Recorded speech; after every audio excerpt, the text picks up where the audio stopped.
ना कुछ कहता है। आसमान में हूँ लहराता, हर देश की शान कहलाता, करते सभी मेरा सम्मान, नाम बताओ जल्दी पहचान। बच्चों, इस पहेली का उत्तर बताओ। हाँ, झंडा, बिल्कुल सही। बच्चों, प्रत्येक देश, संस्थान, सेना आदि सभी के झंडे होते हैं। झंडे का क्या महत्व होता है तथा यह किसके स्थान पर किस रूप में प्रयोग किया जाता है, आइए इस पाठ के द्वारा इन प्रश्नों के उत्तर जानेंगे। झंडे क्या बतलाते हैं? काले सफेद झंडे, चेक वाले झंडे, कार की दौड़ की समाप्ति, ओलंपिक खेलों के झंडे पर बने छल्ले, 5 महाद्वीपों की एकता के प्रतीक। झंडों के रंग क्या बतलाते हैं? सफेद रंग संधि, लाल खतरा, हरा सुरक्षित, पीला महामारी गंदगी, काला शोक मृत्यु या विरोध। झंडे का क्या महत्व है? हर झंडा विशेष अर्थ देता है। देश का राष्ट्रीय ध्वज सम्मान का प्रतीक है। इस प्रकार हर झंडा कुछ कहता है। धन्यवाद। आइए बच्चों, अब देखते हैं किस तरह से सारी दुनिया मेरी है।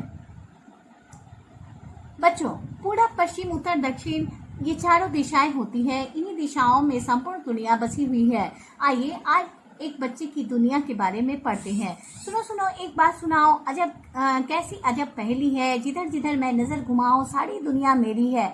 दादाजी पूरब में रहते, पश्चिम में मेरे नाना जी, दोनों ही चिट्ठी में लिखते, छुट्टी में तुम आना जी। किस किस के घर छुट्टी काटूं, मेरी जान अकेली है। दक्षिण में बुआ जी रहती, जीजी रहती उत्तर में, सबकी सुंदर सुंदर फोटो लगी हुई है मेरे घर। अंबर में चंदा मामा की इतनी बड़ी हवेली है। जीजी बुआ दादा नाना सबसे मुझको प्यार है। उत्तर दक्षिण पूरब पश्चिम सब मेरा संसार है। प्यारी प्यारी मेरी कविता मेरी संग सहेली है। कहाँ तक दुनिया मेरी है? जिधर भी नजर घूमती है वह सारी दुनिया मेरी है। कौन किधर रहता है? पूरब दादाजी, पश्चिम नाना जी, दक्षिण बुआ जी, उत्तर जीजी। बच्चा क्या कहता है? मुझे सबसे प्यार है और सारी दुनिया मेरी है। बच्चे की सहेली कौन है? प्यारी प्यारी रची हुई कविता बच्चे की सहेली है। आइए बच्चों, आज पढ़ते हैं अक्ल का पुरस्कार। बच्चों, हमारे पास बुद्धि, अकल या दिमाग सबसे महत्वपूर्ण वस्तु है जो कठिन परिस्थितियों को सरल बनाने में योगदान देती है। तो आइए इससे संबंधित एक पाठ पढ़ते हैं।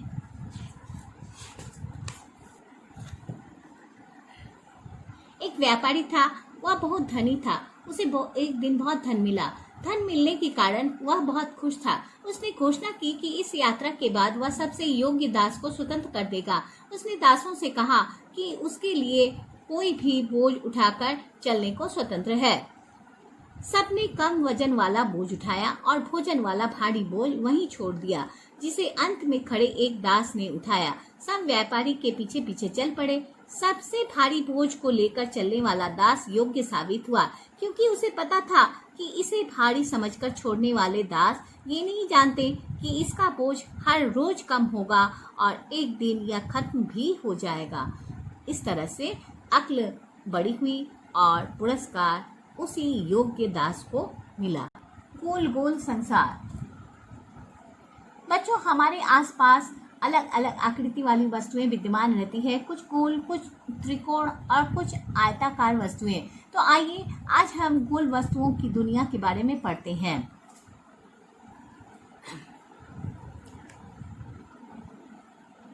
अंतरा एक छोटी सी लड़की है। अंतरा सोच रही थी कि सूरज अम्मा की थाली की तरह बिल्कुल गोल है। अंतरा ने रस्सी पकड़ी और अमन ने उसके चारों ओर घूमकर गोला बनाया। फिर दोनों ने उसमें गेंदे के फूल लगाए। अमन की कक्षा में लड़के बोतल की ढक्कन से और लड़कियां चूड़ी से गोला बनाती हैं। अंतरा बताती है कि रोटी, सिक्का, सीढ़ी, चकला सब गोल होते हैं। गांव में कुएं की मुंडेर, बैल द्वारा पगडंडे पर लगाया गया चक्कर, कुम्हार का चाक, चक्की, जीप का पहिया सब गोल है। इस तरह से हमने देखा कि सारा संसार ही गोल है। आइए बच्चों, आज हम लोग सदा नीरा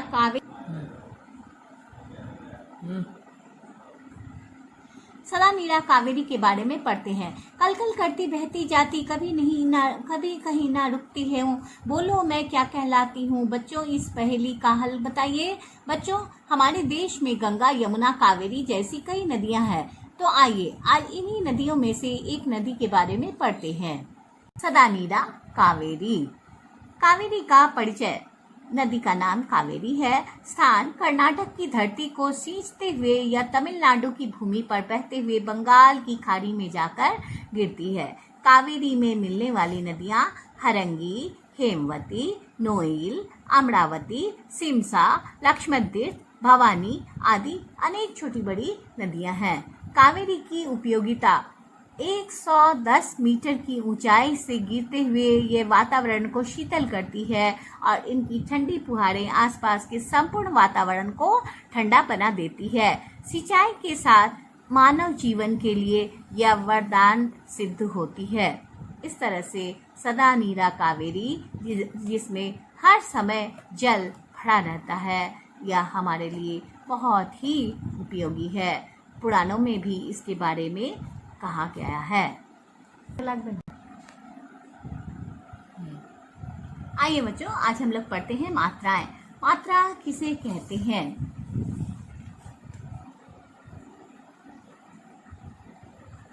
प्रत्येक स्वर का एक अलग चिन्ह होता है जिसे मात्रा कहते हैं। स्वर को जब व्यंजन के साथ जोड़ते हैं तो उसकी मात्रा के रूप का प्रयोग किया जाता है। जैसे छोटी ई, बड़ी ई। ता का में छोटी ई, या में आकार या, तकिया। ना में छोटी ई, ल में आकार ला, नीला। र में बड़ी छोटी ई, रवि। का में छोटी ई, दंतसा में आकार न, सान, किसान। हरिद्वार। र में छोटी ई, द व में आकार र, हरिद्वार। बीमार। ब में बड़ी ई, म में आकार र, बीमार। स में छोटी ई, र, सिर। प में बड़ी ई, र, पड़ी। का में आकार, तालवश में बड़ी ई, काशी।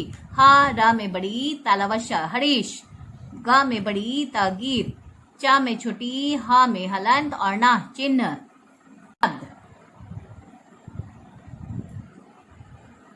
वर्णों का सही मेल को शब्द कहते हैं। शब्दों के सार्थक मेल से शब्द बनते हैं। शब्द के कितने प्रकार होते हैं? शब्द के 2 प्रकार होते हैं, एक सार्थक और एक निरर्थक। जिन शब्दों का कोई अर्थ होता है उन्हें सार्थक शब्द कहते हैं और जिन शब्दों का कोई अर्थ नहीं होता है उन्हें निरर्थक शब्द कहते हैं। एक साथ जुड़ते हैं तो वे संयुक्त व्यंजन कहलाते हैं। संयुक्त व्यंजन में पहला वर्ण स्वर रहित और दूसरा स्वर सहित होता है। वर्णों के सही मेल से शब्द बनते हैं। शब्द 2 प्रकार के होते हैं, सार्थक और निरर्थक। आइए अब चलते हैं वाक्य। 2 या 2 से अधिक सार्थक शब्दों के समूह को वाक्य कहते हैं, जिनका अर्थ स्पष्ट होता है। जैसे नीचे कुछ वाक्य दिए गए हैं। तेरे को क्या कहना है? तुम्हें क्या कहना है? ये है शुद्ध वाक्य। कृपया करके चले जा, कृपा करके चले जाइए। यह काम किसने करा है? शुद्ध वाक्य है। यह काम किसने किया है? मुझे एक गरम कप चाय दो, मुझे एक कप गरम चाय दो। तुम तुम्हारे घर चले जाओ। शुद्ध है, तुम अपने घर चले जाओ। डर के मारे मेरा प्राण निकल गया, डर के मारे मेरे प्राण निकल गए। मैं दूध पी लिए हैं, मैंने दूध पी लिया है। हमारा अध्यापिका अच्छा पढ़ाता है, हमारी अध्यापिका अच्छा पढ़ाती हैं। मैं मेरा काम कर लूंगा, मैं अपना काम कर लूंगा। वाक्य में प्रयुक्त शब्द पद कहलाते हैं। वाक्य चाहे छोटा हो या बड़ा, उसमें पूरा अर्थ स्पष्ट होना चाहिए। वाक्य के अंत में क्रिया आती है। वाक्य के बिना कोई भाषा नहीं बन सकती। हमें शुद्ध वाक्य का प्रयोग करना चाहिए। चलिए बच्चों, अब हम लोग पढ़ते हैं संज्ञा। इस संसार में जितने भी प्राणी, वस्तु, व्यक्ति, स्थान एवं भाव है, उनके नाम अवश्य है। इन नामों को ही हम संज्ञा कहते हैं। महात्मा गांधी, रमेश, गीता। प्राणी में कुत्ता, कछुआ, हाथी।